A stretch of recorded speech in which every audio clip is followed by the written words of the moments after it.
Hello, consultants. I'm going to show you how to add a new business activity. This is your home page, which is where you land when you log in. When you scroll down, you will see Add a New Business Activity.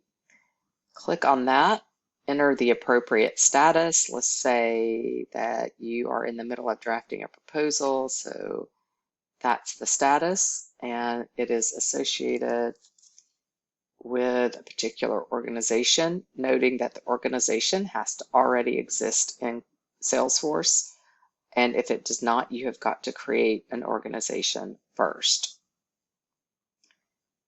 And that's all that's required to create the business activity. And then you have a business activity record where you can do all sorts of things, from take notes about an inquiry to uploading a proposal, viewing the contract details, etc. So I'm going to give you a quick tour of the business activity and encourage you to poke around and see what's here for yourself. At the top is just a summary of information about the business activity.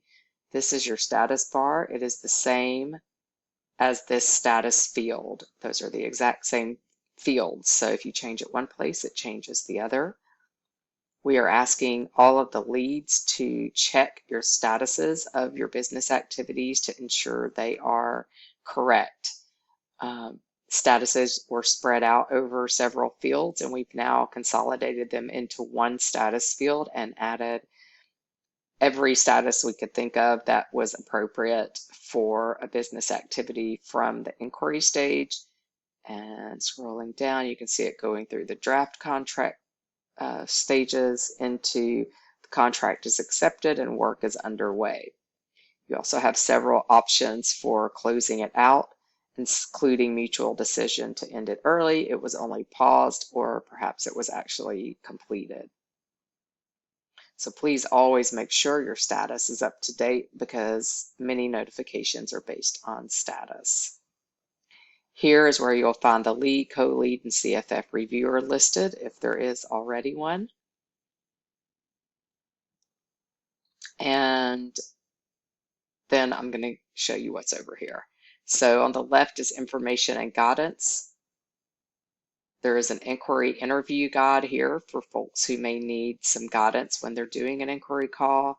We have some proposal guidance, which includes a directory of proposal samples along with links to templates, as well as boilerplate content that you can copy and paste into a proposal.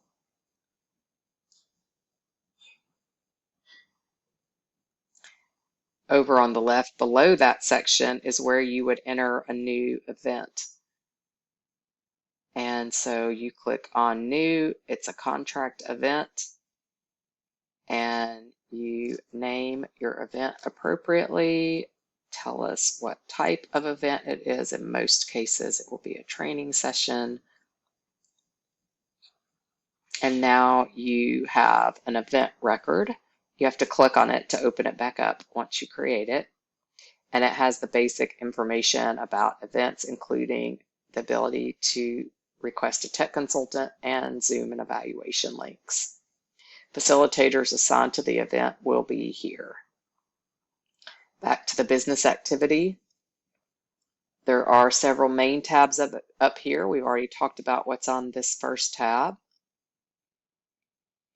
And under each tab, you'll find sub-tabs.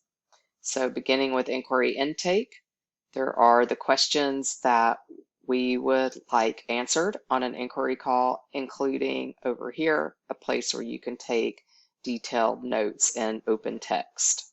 Notice that you have to save everything before it sticks.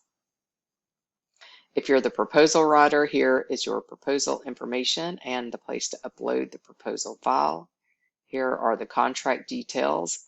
These details are filled in by the contracts team. You do not have edit access, and it comes straight from the signed final contract. You'll find contract files here, and contract amendments are here. If you need to create a contract amendment, it's very straightforward. You click on New, It's already related to this business activity, and then you simply check the things that you need, and then that opens additional fields of information that staff need in order to create the amendment. You just save it, and they are notified that there's an amendment needed. On the Basic Important Info tab, we have a new addition called Consultant Teams, which will include all of the people assigned to this business activity. So the inquiry consultant, the lead, the co-lead, any other facilitators that are added to the team, all of those will be listed here, and staff are the ones that will be initially entering those consultant teams. On the contract financials, this consultant work budget is coming from the contract details over here that is entered by the contracts team, and it includes the contract amount without the admin fee. So again, this is the amount we are starting with that's available to pay consultants. I am summing up the totals in relation to this business activity of B&Es that were submitted in QuickBase. So this is historical data totals, and we will be totaling all of the B&Es submitted in Salesforce going forward so that we can add those together and subtract them from the available money to get the contract balance. Budget items are new. They will be entered by the contracts team as well, and this is going to be the line item budgets from the actual budgeted scope of work in the signed contract. And all of that will be visible.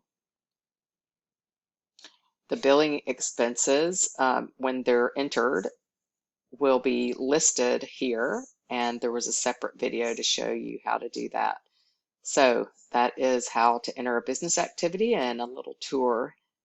Just as a recap, you came to your home page, you scroll to the bottom, and you add a new business activity, and you must know the organization in order to do that. Thank you.